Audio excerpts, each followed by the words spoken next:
I'm Lexi, and I am not your average tinfoil mom. So grab your coffee or tea or whatever warm little potion is keeping you alive today because we're heading somewhere cold, quiet, and honestly, a little unsettling. Tonight, we're heading to a tiny valley in Norway, a place where the sky doesn't just light up, it behaves, it reacts, and it performs. This is Hessdalen, and if you've never heard of it before, oh, well, you're in for a treat. This isn't a UFO story. This isn't a ghost story. This is a scientific mystery, one that's been happening for over 40 years. And the deeper I went into this research, the more I realized something. This valley isn't just weird, it's alive. So settle in, get cozy, because this is a long one, and I want you to feel like you're right here with me at my desk as we unravel one of the world's strangest ongoing mysteries on Earth. Before we talk about the lights in the sky, we need to talk about the place itself. Hessdalen is small, like blink and you miss it small. It's tucked between mountains, wrapped in fog, covered in snow for half the year, and quiet in a way that almost feels intentional. The kind of quiet where you hear your own heartbeat. The kind of quiet where you start noticing things you would normally ignore. The valley is long and narrow, a perfect natural corridor, and the geology? Oh, it's wild. Copper on one side, zinc on the other, quartz everywhere, groundwater flowing through like nature's wiring. Some scientists think that the valley is literally a giant battery. But we'll get to that later. For now, just picture this. Cold, still, remote. A valley that feels like it's holding its breath. And then, in the early 1980s, the sky started acting strange. Not once, not twice, but hundreds of times. Lights, orbs, streaks, colors, movements that make no sense. And the people living there, they didn't panic. They didn't freak out. They just said, oh yeah, it's happening again. This valley has seen things. And tonight, we're going to see them too. Oh yes. The first major wave of sightings started around 1981. And at first, people didn't think much of it. A strange light here, a weird glow there, something drifting across the sky a little too slowly. But then it kept happening. Night after night, week after week, month after month. Imagine living in a place where seeing glowing orbs becomes as normal as seeing headlights on a road. People describe them as bright white or warm yellow or deep red or sometimes a shifting rainbow, like the light couldn't decide what mood it was in. Some were the size of a basketball. Some were the size of a car. Some hovered low to the ground as if they were inspecting something. And the movements? This is where things get weird. These lights didn't drift like lanterns. They didn't fall from the sky. They didn't blink like aircraft. They moved with intention. Sharp zigzags, instant acceleration, sudden stops, silent glides.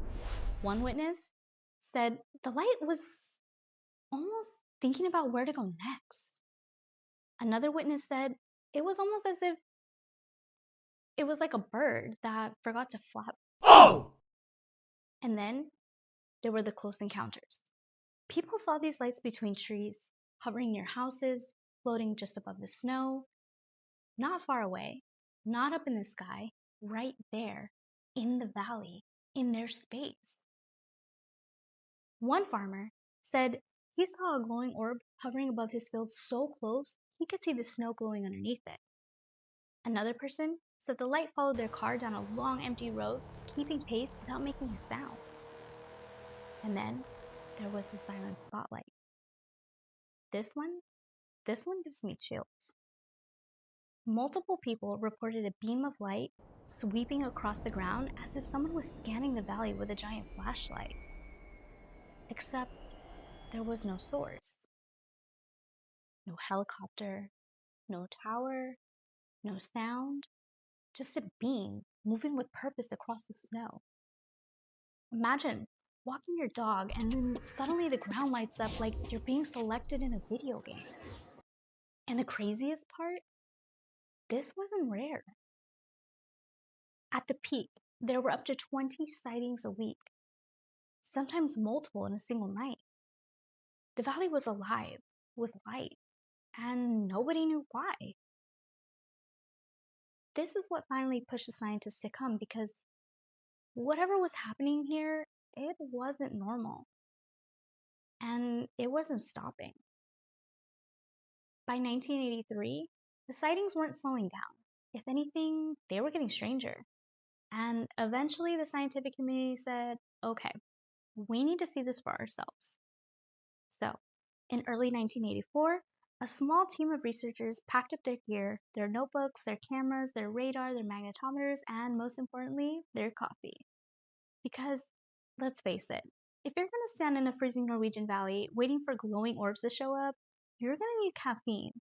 And probably backup thermos, and maybe a third one just in case the first two freeze. This project became known as Project Hessdalen. And honestly, it's one of the coolest scientific expeditions ever done. Not because they had fancy equipment, but because they were trying to study something that didn't behave like anything they'd seen before. They brought big, very, very big, heavy analog film cameras with long telephoto lenses mounted on tripods that looked like they were built to survive a small avalanche. They brought portable radar unit with a rotating dish and a glowing green screen straight out of a Cold World War documentary.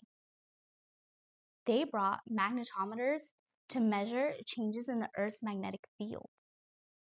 And in Hessdalen, those readings were constantly spiking. They brought notebooks, maps, light meters, film rolls, and enough cables to trip over at least once a day, and of course the coffee. There are photos of their setup where the coffee thermos are sitting proudly right next to the scientific equipment, like it was part of the experiment. And honestly, it kind of was. The team set up their base in a small wooden cabin on a hillside overlooking the valley. It had antennas sticking out of the roof cables, running through the snow, and a warm yellow light glowing like a tiny little beacon from inside. They spent their days calibrating equipment, checking film, writing notes, and, well, trying not to freeze. And at night, they waited. Sometimes for hours. Sometimes for nothing. Sometimes for everything. And then, one night, the impossible happened. It started with a blip on the radar. A solid echo. Not noise, not interference. Something real. The object moved 3 nautical miles in 2.4 seconds. That's 8,500 meters per second, 19,000 miles per hour inside a valley. A solid object moving at orbital speeds in a place where orbital speed should be physically impossible? The scientists stared at the radar in total silence, because what do you even say when the universe breaks character right in front of you? A few nights later, they tried something bold. They pointed a laser at one of the hovering lights. Just a simple pulse. A little hello, and the orb blinked back. Not randomly, not vaguely, in the same rhythm. Pulse, blink, pulse, blink, pulse, blink. Natural phenomena don't do that. Clouds don't do that. Plasma doesn't do that. My cat barely does that. And then, a few nights later, a laser-like beam swept across the ground, even though the scientists didn't fire theirs. Something else did. Something in the valley responded.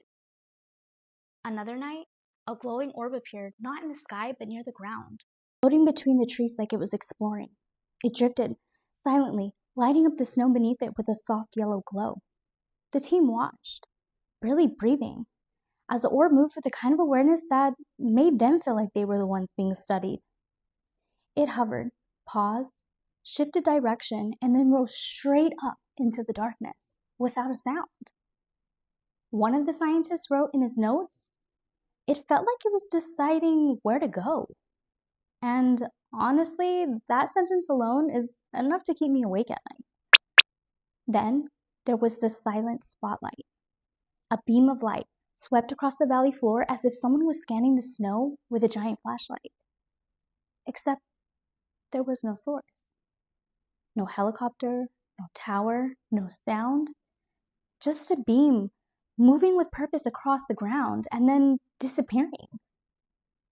The scientists stood there in total silence because they knew they had just witnessed something that didn't fit into any known category. Not natural, not mechanical, not random, something else. Something that behaved like it was searching. Now, after all of that, you might be thinking, okay, Lexi, what do scientists think this is? And the answer is a lot. And also not much. Because Hessdalen is one of those mysteries where every theory explains something, but none of them explain everything. Some scientists think it's atmospheric plasma, which explains the glow, but not the intelligence. Some think the valley is a geological battery, which explains the energy, but not the behavior. Some think it's electromagnetic bubbles, which explains the hovering, but not the speed. Some think it's ball lightning, which explains the shape, but not the consistency. And then there's the dual phenomenon theory. That idea that Hessdalen isn't just one mystery, but two. One natural, one something else. And honestly, that's the theory that makes the most sense to me because Hessdalen isn't just glowing. It's reacting. It's interacting. It's performing. Something natural and not so natural might be sharing the same sky. And the wildest part, the lights never stopped. They just changed personality. In the 2000s, the sightings became smaller, shorter, more precise. Quick flashes, fast streaks, sudden bursts of light that lasted only a second or two, almost like the valley was conserving its energy. In the 2010s, smartphones and better cameras captured orbs zipping across the sky faster than drones, faster than aircraft, faster than anything that should be flying in a valley. People reported electronics glitching right as the lights appeared. Phones freezing, drones just losing signal, cameras shutting off and then turning back on like nothing happened. It's almost like the valley knows when it's being watched. And in the early 2020s, the sightings picked up again. Hovering orbs, silent flashes, ground level lights, sudden bursts of color, and the Hessdalen Automatic Measurement Station still records anomalies to this day. The truth is, we don't know what's happening in Hessdalen, and maybe that's okay. Because after spending so much time researching this valley, reading the reports, watching the footage, and listening to the people who lived through it, I realized something. Hessdalen isn't just a mystery, it's a mirror. A mirror that reflects how little we actually understand about the world we live in. And honestly, I love that. Because we live in a time where everything feels explainable. Everything has a tutorial. Everything has a Wikipedia page. But Hessdalen refuses to be simplified. It refuses to be categorized. It refuses to be solved. And there's something beautiful about that. Because mysteries remind us that the world is still bigger than us, stranger than us, more creative than us, and sometimes the universe doesn't want to give you answers. Sometimes it just wants you to look up and wonder. If I ever get the chance to visit Hessdalen, I think I'd just stand there in the quiet, in the cold, and wait. Not for proof, not for answers, just for a moment where the sky decides to do something impossible. And if a glowing orb blinked at me, I'd blink back. I would then immediately question every decision that led me to that moment, but I'd still blink back because curiosity is the whole point. Thank you for spending this time with me, for wondering with me, for exploring with me. This is IRL.X, and I'll see you in the next mystery. Oh, and before you go, if you've ever visited Hessdalen and you have your own photos, own videos, and your own experiences, feel free to share them down in the comments below.